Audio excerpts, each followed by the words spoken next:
So my name is Brett. I used to have a beard.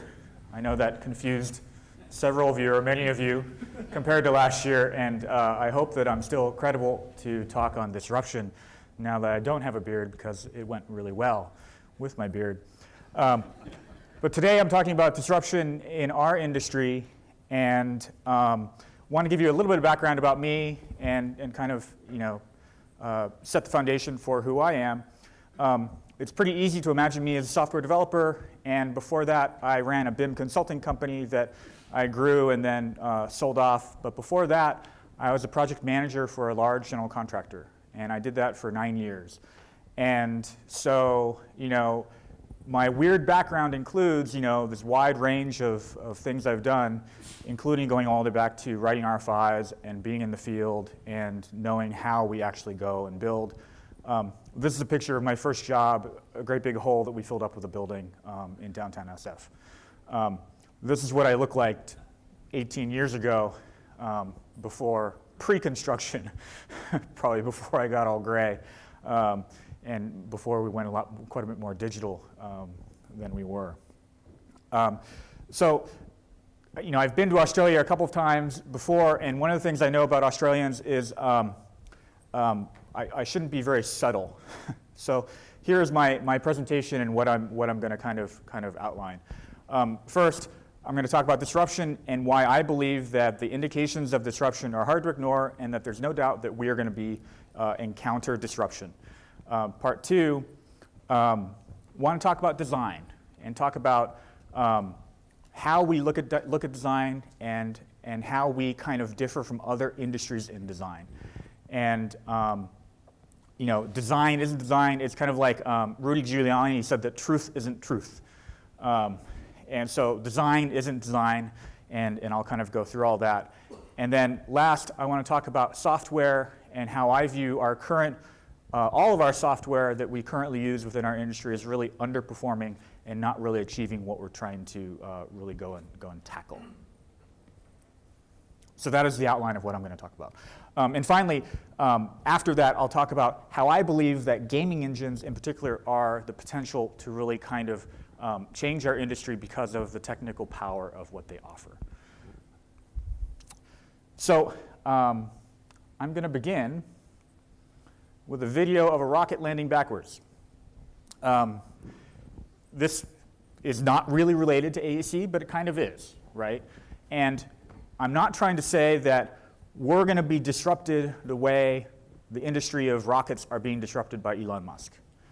I'm trying to point out a very interesting fact about how we are leveraging the best tech to go and tackle that industry.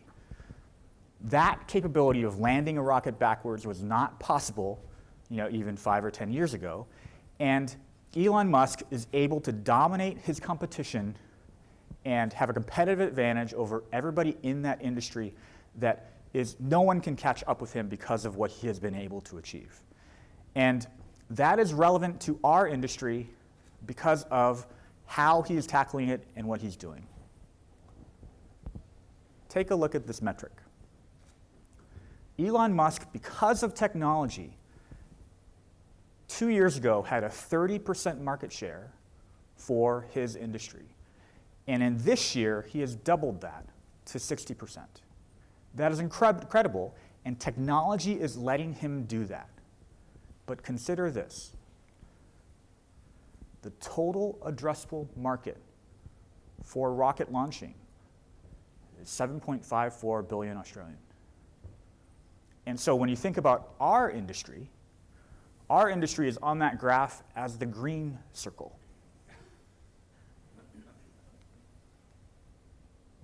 In other words, the best technology in the world is being applied to a niche that is really, really tiny. And when people finally find a way to get technology and be able to transform our industry, it'll cook off incredibly. It'll go very, very quick because the total addressable market is so huge. And so what people are going to try and do is use money to try and achieve what Elon Musk is doing with rockets in our industry. And that is why it's going to move very, very fast. And more than anything, that is why we're going to feel disruption, is because the potential for people to make money is incredible. Here are all the lists of unicorns currently that are currently startups. And compared to last year, we've added one more. We're still listed under here, under other though. So Katera, you've probably heard about Katera. They're doing vertical integration, trying to tackle vertical integration and do buildings in a different way, starting with multifamily residential. WeWork, we talked about yesterday.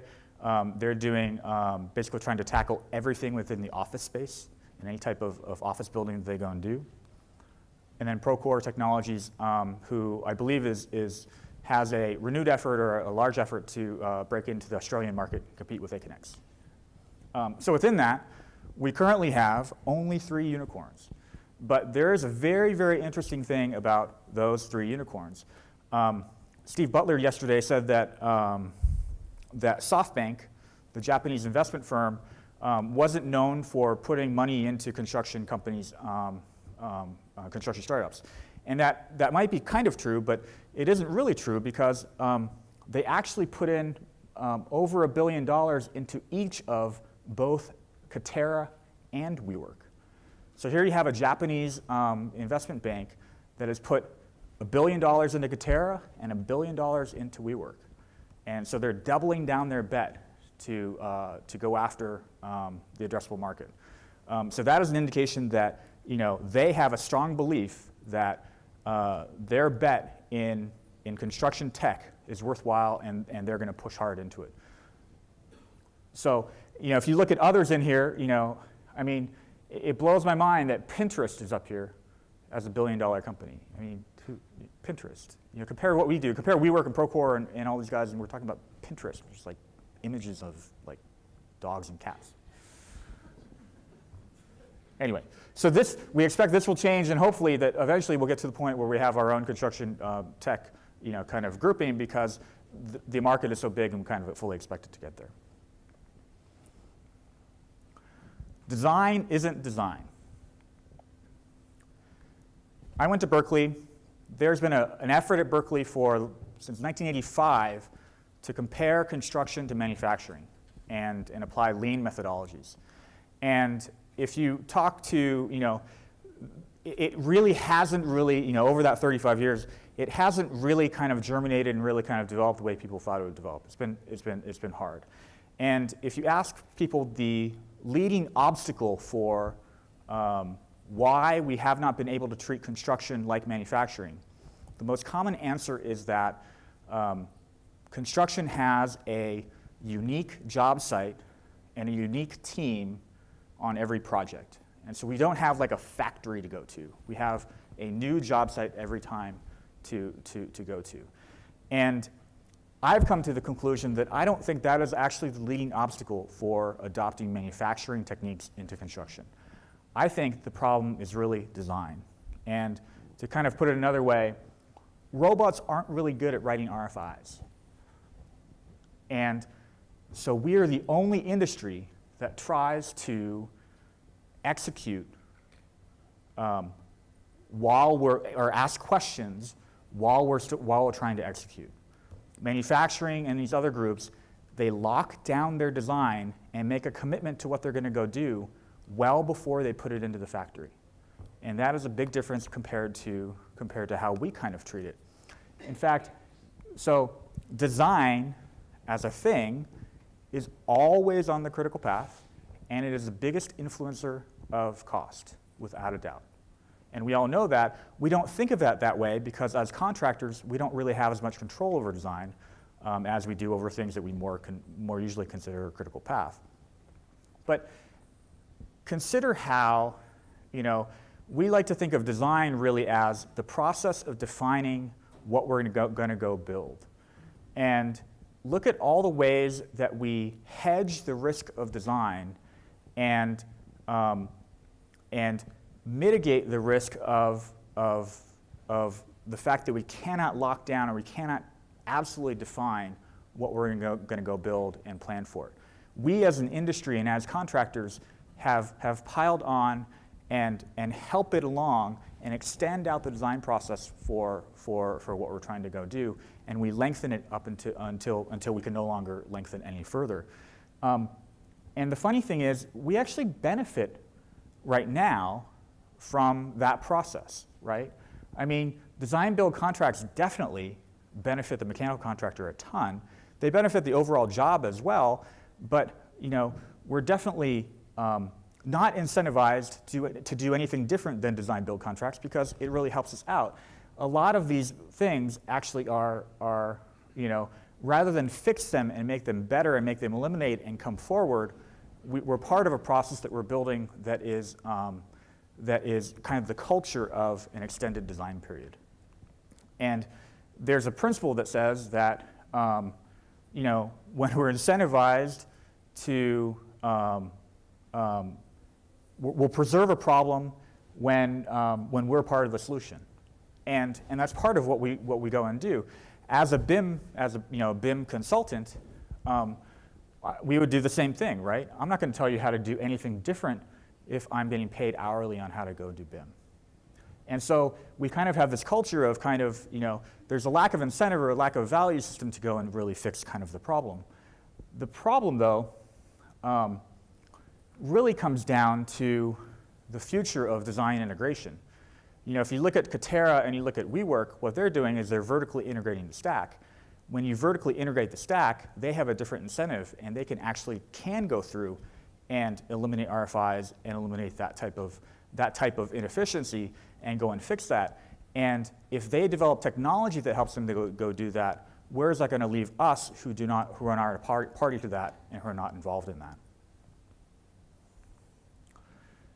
The challenge we have, and I showed this slide last year, is that if you develop enough technology to help you get over problems, you can develop a stack of technology that creates a competitive barrier that you can't get over. And so for example, Pixar, if you had $2 billion in the bank, you couldn't go and compete with Pixar because they have the hair tool, the fur tool, the eye tool, the feather tool, the sand tool, the water tool, and all these things are stacked on top of each other, and they form a competitive barrier that as a whole is really insurmountable except for a lot of time and a lot of money. The challenge for people who are competing against Katerra and WeWork is that potentially in a future state, they could have the same problem where those guys have enough tech backed up behind them that they're impossible to compete with because of the amount of tech they have built up as a tool set. And so this is part of the problem. You can tell that the two images are different movies separated by a couple of years, and the difference of work product and quality from one to the next is evident. What isn't evident is the fact that the one on the right took 1/4 of the amount of time to go and generate and was at a much, much higher productivity compared to the earlier one. And software. So our software, everyone has seen this kind of labor productivity chart of what we have. Without a doubt, I think we can say that software is changing the world. When you look around, software is permeating our entire lives. There's no doubt that lots of things that we do are deeply affected by software. And if you believe that, the corollary to that is that if your world isn't changing, part of the problem is software. And so when you think about our industry, I think that part of, we've been adding software in here over the extended period of time, but we haven't really been really getting to the point where we're really addressing the problems and really attacking the critical path and going after and solving our industry problems. So, that we think is about to change. Another example of how software is really underperforming is, all these companies have an RFI tracking log, right? We have so many different ways of tracking RFIs, and there's probably another 20 on top of here that are not shown. But how many programs do we have that try and eliminate RFIs entirely? How many programs do we have that are trying to attack the problem of not having RFIs ever again? And so, here again, we keep on writing these programs that are redundant and on top of each other for tracking issues and for tracking RFIs. We're not really trying to solve the root problem of why we have an RFI in the first place.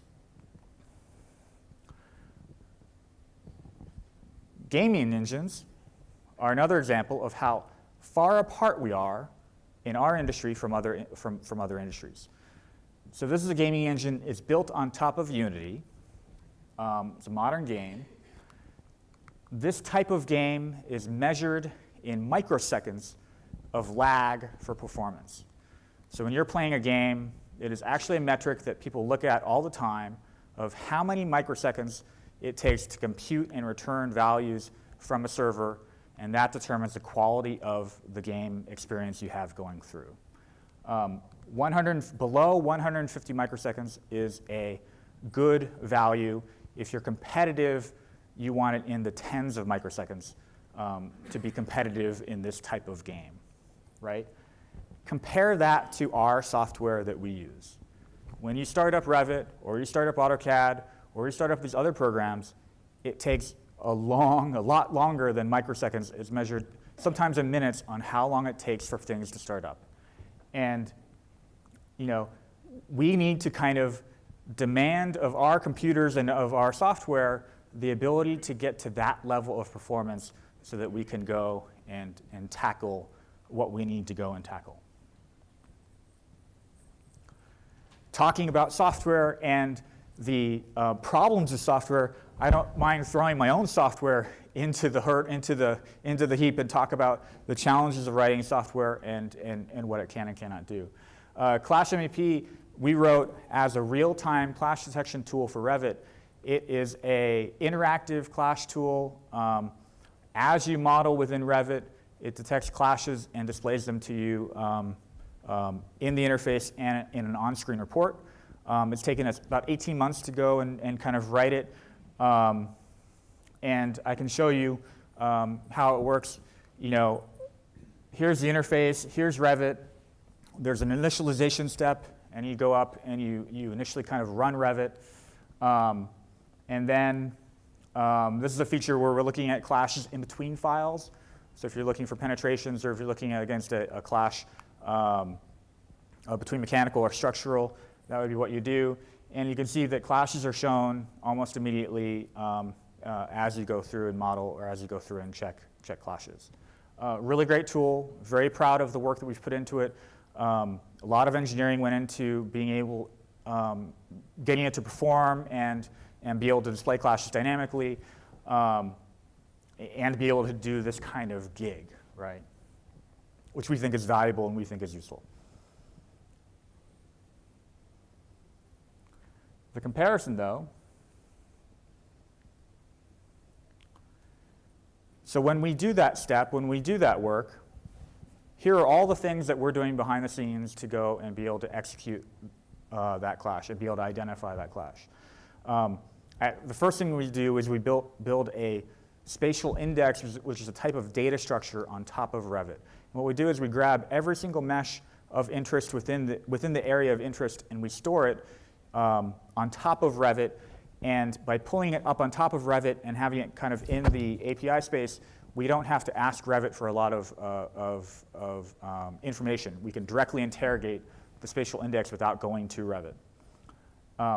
Once we've done that, whenever we have a new element that is modeled or deleted or edited, we can go back to that index and we go and look at whether or not there's anything nearby. And once we figure out what is nearby, we can then go query those to find out if we have any intersections with that element, with a clashing element. And so that is kind of the entire workflow of looking at clashes in ClashMEP. That is kind of the abbreviated version of what we do when we look at clash. The required lines of code is about 4,500 lines of code to go and do that. The overall package is probably around 10,000 lines of code to be able to go and interrogate and be able to do dynamic clash on top of Revit. Compare that to a gaming engine. So on a gaming engine, there is basically one step to be able to identify a clash. And that is, there is a built-in event that is called the on-collision enter event.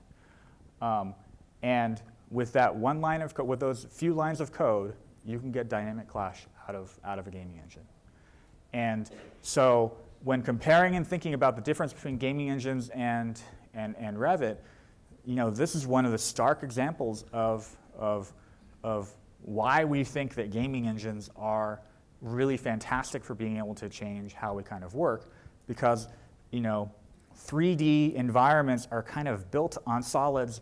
Clash is a fundamental part of that.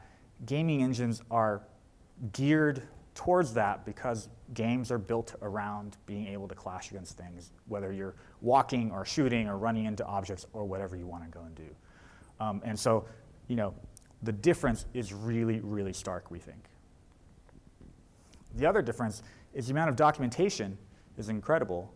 Here is actually the documentation page for those 10 lines of code. And it's really easy to go and read. You have, it's written in C#, and basically when you have a collision, it runs a line of code. It runs whatever line of code you want. And so it is really easy to go and develop things on top of a gaming engine for things like clash detection.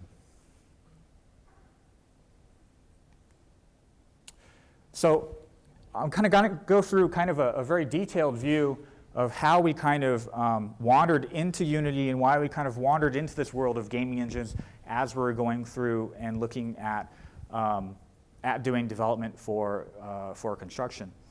Back in January or February, we realized we had a capability that we didn't know we had.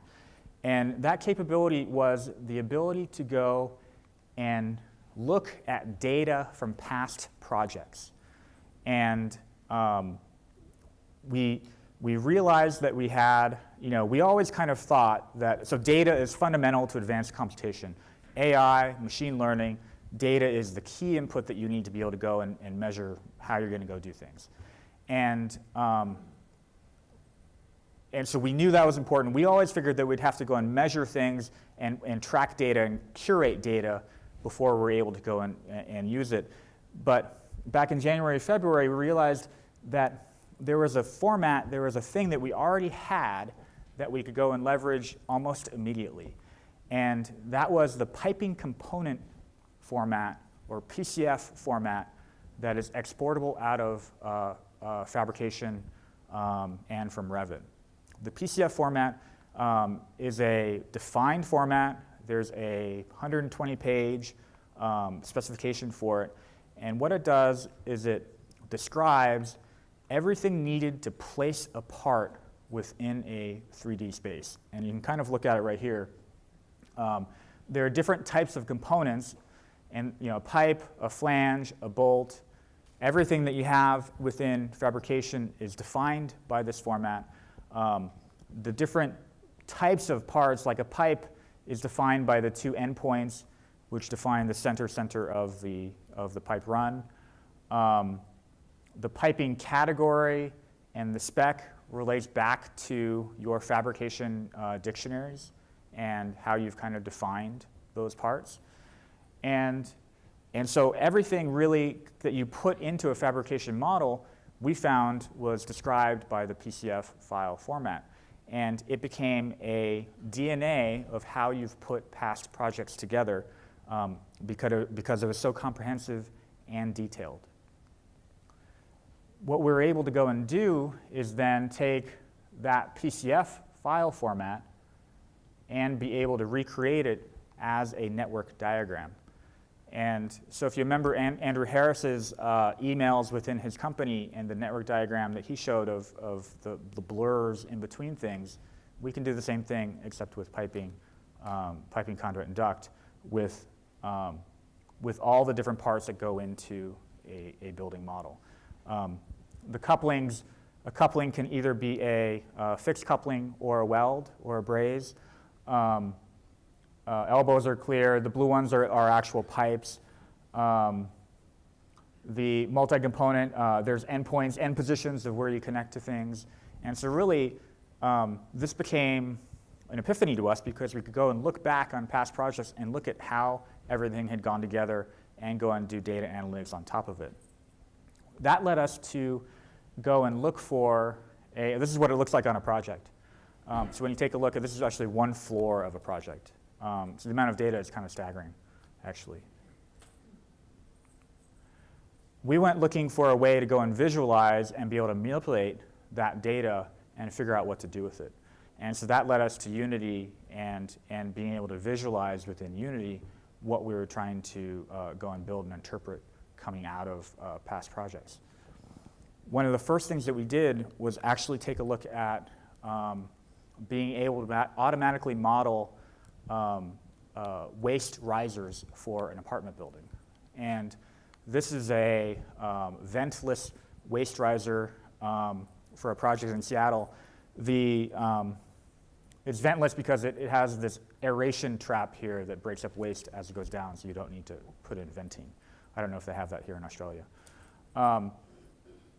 The value of this, when we think about automation, it's kind of a little funny. Walking into a client office and doing this type of automation, I thought we were going to be, the primary value was saving modeling time and making it faster for them to execute on. Within the office of about 25 people, there were 3 people who were qualified to do this type of routing. Plumbing is kind of hard to route, so there aren't as many people in their office for doing that work. It would take for one project a couple of weeks to go and do. He would actually do a lot of copy and pasting. He would copy and paste the tree and move it over from place to place, and then delete and move elements as you go. And what we're doing is we're turning it into an algorithm where you go, here's where my center line is for my waste riser, automatically connect up to the toilet ports and to the waste ports, and adjust the geometry to pick up the waste lines and do that. The primary value is not saving time, though. The primary value is actually estimating. You don't actually typically do this type of modeling until you have an architectural design laid out. Because if you do it wrong, if you put it in the wrong place, if you don't pick up the toilet correctly, you can have a huge problem if you go and core that, or if you go and put it in the insert and don't correct it. So people typically wait until after the architectural layout is locked in before they go and do this work. If you have an algorithm, though, to go and do it, you can do it during estimation time and place the entire riser, pick up roughly where the toilet or the lavvy is, and let it be there. Rerun it when you have an actual location. But the value is that, because of that network diagram, because of this data that we have pulling forward, I now have a complete part list of everything that you have to go and do for your estimate. So you're no longer really estimating, you're counting your parts of what you have, and you can do it programmatically, and you can do it really, really quick. So that really kind of changed our perspective, because when you think about design automation, think about automatic modeling, really we're geared towards estimating more first as the first hurdle of going, I want to be able to provide the best estimate possible with the tightest number using design automation, and the fact that I'm getting automated coordination after it is really a byproduct of going and winning the work. And that was an important, really important part important thing for us to learn to go and realize that, which was not evident when we went in. The work in Unity has kind of grown from there. We're able to go and take any type of Navis model with piping files and process it and run it through some algorithms to identify the orientation of the pipes and the fittings. And once you can go and do that, we can use logic to lengthen and declash piping within a combined environment. And so this is not Navisworks, this is Unity, and what we're doing is we're able to go and move and manipulate the model without breaking it and without kind of separating it out from the fittings, and keep it all joined and keep it all logically combined. So we're able to do this for any model to be able to go and do it. It is not a capability you can do within Navisworks or other environments like it. We think it really kind of short circuits kind of the workflow because you can quickly go and test things. We put in the shark to point out that we're not within Navisworks. And we put in a laser shark to prove that we actually have all the detail in there that we wouldn't otherwise do, which I thought was kind of funny. Actually, really, you can actually see as things were flying apart, we were doing clash detection on the parts as they're flying apart, as they're flying through each other. It's kind of an inadvertent, neat trick. This is not our example, but this is from Unity. Some people put together a building simulator for putting together personal computers. And so the premise is you pick all these different parts and you put them together in VR or in 3D, and they all work. Or they don't, they're guaranteed to work because the compatibility is being checked. Why can't we do that, right? I mean, when we're putting together VAV or hydronic systems or going and doing configuration of ductwork, we should be able to go and do this. And we don't think this is really that hard to go and do, we don't think. And so, this is the model that we want to go and follow and go and copy, go and imitate. Maybe not with all the flash and the neon lights of the gaming computer, but we think it's pretty close to mimic the configuration of building systems rather than the modeling or the design. You go and configure things and check compatibility and go and make them work that way.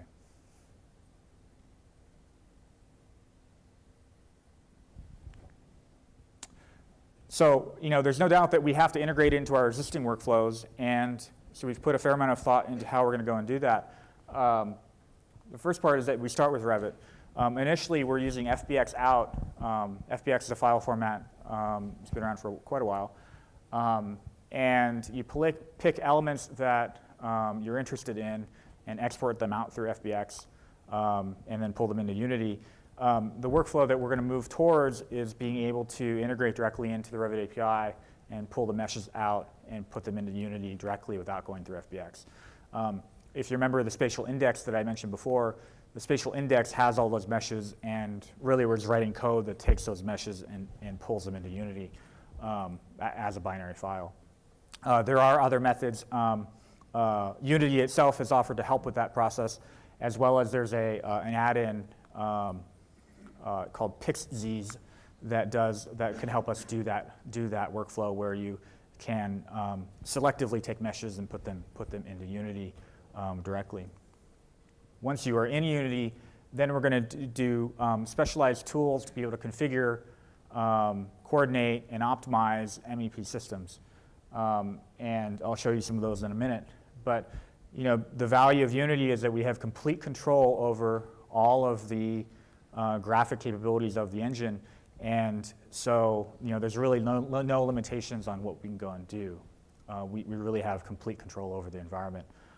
And so it's very, very exciting to be able to go and think of a feature and then just go after it and attack it and be able to go and deliver on it. Then the return workflow is that we determine ways of putting information back into Revit to be able to go through and do the documentation, because realistically we're not going to use Unity for printing drawings, and we all have deliverables that have to be delivered in Revit. And so one possible, the near-term workflow is likely going to be that we will dump out to fabrication, and then fabrication will come back into Revit is the workflow that we're pursuing right now. For some systems like for electrical, for example, we can put directly into Unity, back into Revit, because our previous work on auto routing had used polylines as an input into being able to create geometry within Revit. And so we can input a polyline into Revit and draw over it to be able to do electrical. But again, the goal is really that we know we have to integrate back into Revit into Fab. And the role of Unity is really to create a specialized tool that is fast and optimizable and has computation behind it that is a very friendly environment, and then round trip into Revit for the documentation step. Here's a tool that we have written. In the US, we do a lot of conduit as opposed to cable tray with cables. And conduit is very, very difficult to model. And so what we're doing is we're doing a conduit tool that lets you quickly go and generate conduit. And so this is all in Unity. The white lines are called a rat line, which is a logical line that links where you're coming from and where you're going to. And that line is needed to do auto routing. If you don't know where you're going, you can't auto route to the completion. And so you can see very, very rudimentary auto routing here. We have a finish command where basically you jump to finish. And so the workflow is that you get the conduit moving out in the direction you want it to move, and then you finish it by having it jump to target. And this particular example is in-deck conduit. We do have the ability to do 3D conduit in 3D with kick 90s, offsets, and all the ways that a conduit would typically move. You can also see that up here on the left, we're tracking total number of bends per route, as well as the total length of conduit that we're currently routing. And the goal is to break that down further by type of conduit and by length, and then further break it down by fittings and types of fittings, and do a full quantity takeoff dynamically as you model. This tool is pretty far along. It'll be our first tool that we go in field. Like I said, because conduit is really hard to model, and from an estimating point of view, we think we can make a big difference in how people estimate conduit, because you can go and likely in a morning be able to go and do an entire floor or entire building using this type of tool. It also requires no training because there isn't really CAD. It can be used by just about anybody to go and do.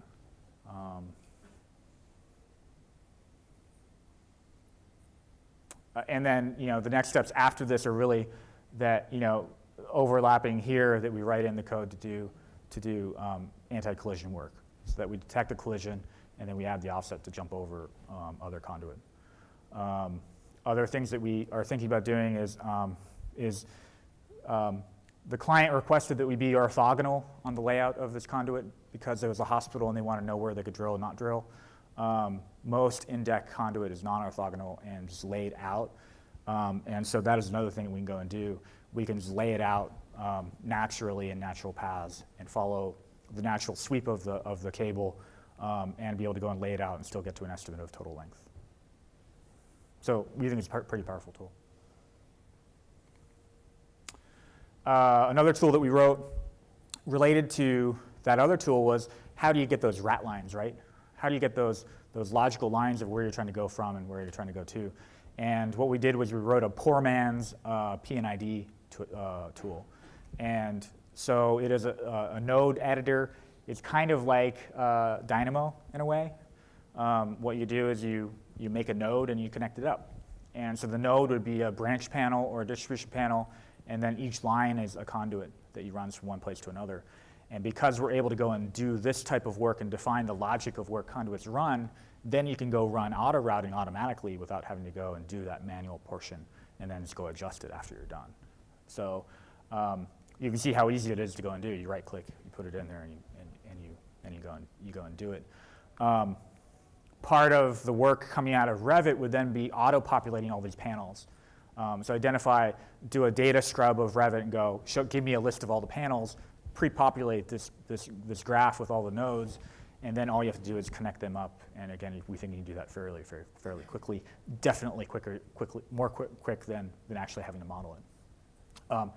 You would also get a panel schedule out of it, a feeder schedule, and your estimate out of it. Here's an example of the interactive routing. We've since added in, and this is a little bit not how you would actually do it, because a lot of times I'm moving the panel, and the panel's attached to walls. We wouldn't normally move the panel. More often you're moving the conduit.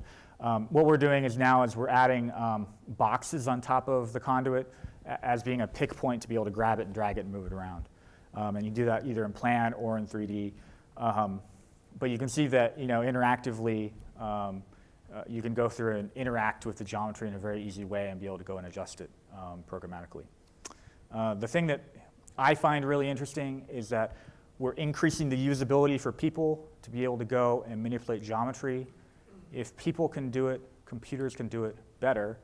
And so if you make it easier for a person to go and manipulate, you're also making it easier to programmatically manipulate it. And so all the logic that applies to being able to move a conduit by mouse applies to an algorithm being able to move it and adjust it according to an algorithm.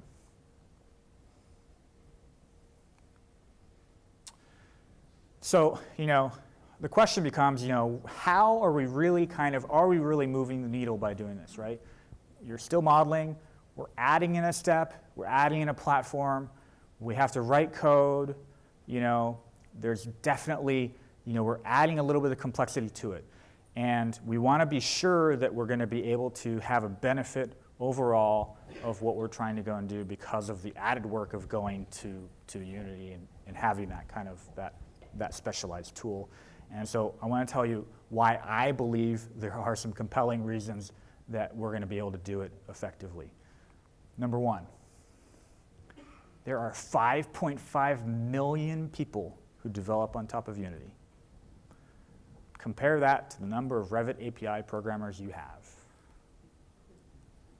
right? The estimated there's 1 million people who develop on top of Unity every month.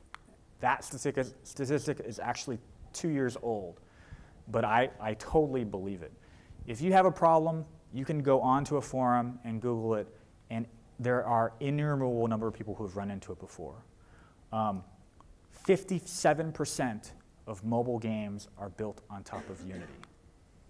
So the number of people who are out there to help us be able to go and develop the tools that we need to go and do, which are simpler than computer games, is staggering.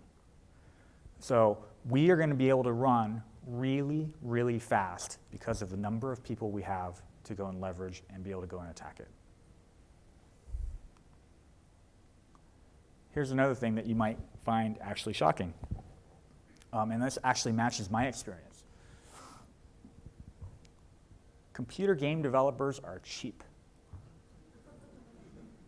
It is a passion play. You're not doing corporate computing. You're doing computer games. And that's fun, and that is interesting to young people.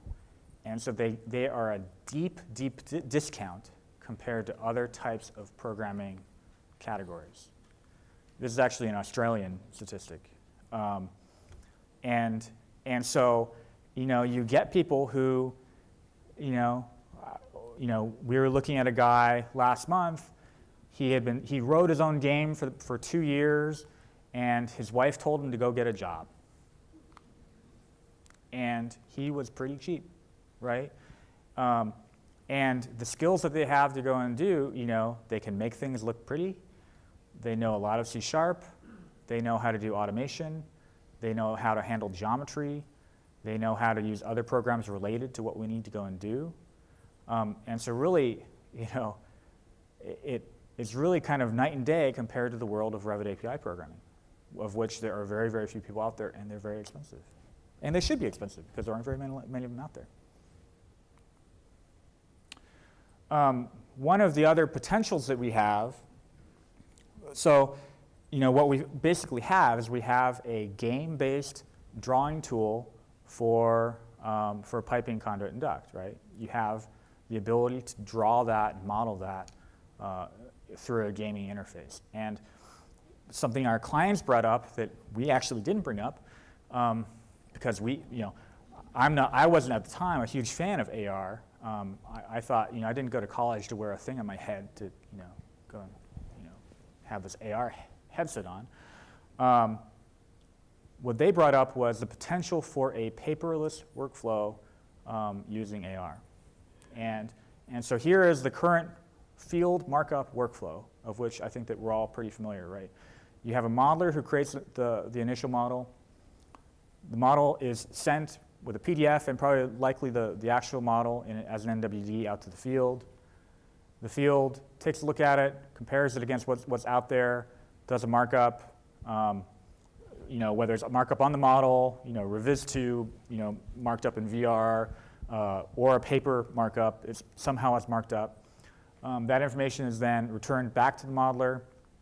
If you're doing it right, you want to have a meeting to go over the markups because that is quicker than doing a revision and have the revision checked. And then once you've done all that, you can go into fabrication and go and get the pipe out to the field. Compare that to a HoloLens workflow where what happened, the HoloLens has Wi-Fi on it. And so what you do is the modeler will model it and provision the headset with the current model that you're trying to go and do. The field takes the headset out, looks at the elements that are in place and the pipe that is intended to be installed. Using our tools, he then adjusts it and puts it into the right place. After that, it doesn't need to go back to the modeler. It can go straight to fabrication. And that is a paperless workflow for retrofit work for piping. And we are shockingly close to being able to go and do that. I think that, within a couple of weeks or a month, we'll be able to demonstrate that and show how that would work. Because again, if you have the modeling tool for being able to model pipe, if you have the HoloLens and you have the infrastructure for the HoloLens, there's no reason why you can't connect all the dots and do that. Kind of finishing up, Unity has built-in algorithms for machine learning and AI.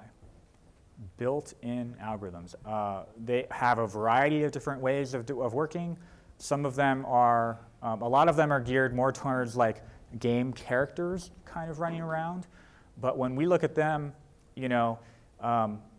we see ways of being able to adapt them to be able to go off and do things like automatic coordination. For example, one very, very common AI character usage is that if you have a game map, that the AI characters will all spread out and keep their distance from each other and try and be as far away from other characters as possible. And if you think of each character as the center line of a pipe or an MEP element in a corridor, that is exactly what a corridor really is.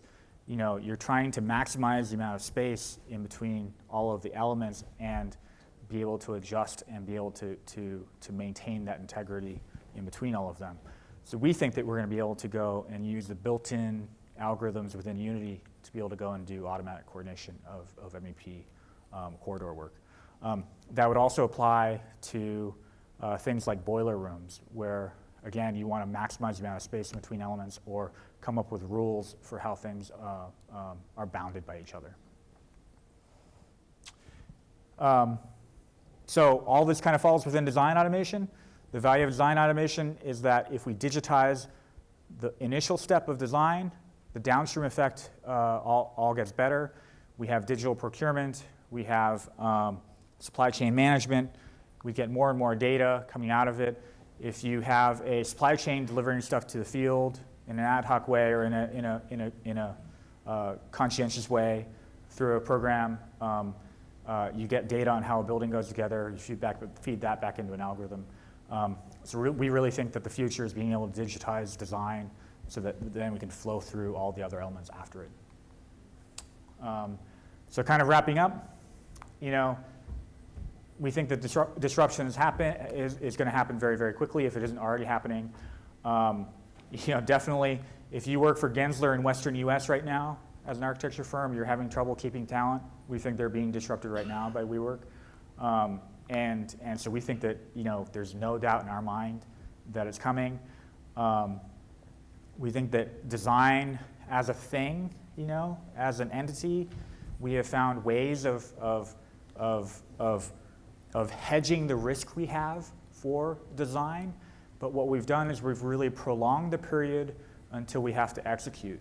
And it is now time to drag that back in and address the real problem of product definition and system definition so that we can define those products before we go to bid or as we procure. And we think that is really important because design is always on the critical path. And finally, gaming engines, I have to tell you, are so refreshing as a developer. We have spent several years and a lot of money banging our heads against our traditional BIM platforms, and to be able to go in and do innovation on top of a gaming engine, be able to do it very, very quickly is really, really incredible. Me personally, I coded all the work that you saw here today from us. I am not a coding guy. I picked up C# and I figured out how to go and do it. Total input of probably about 500 hours worth of work. When we put real programmers on it and be able to really go and attack it, we expect that it's going to be really, really incredible, and that's where we're moving to. So gaming engines, we think, even though it is a little bit of an extra step, we think has tremendous potential to being able to go and tackle how we put things together. And finally, to wrap up, when you think about this graph, innovation is what moves productivity up. Innovation is the thing that changes our productivity. And we think that our approach is a credible way of how we're going to be able to go and attack it and how we're going to be able to deliver on it. And so with that, I thank you.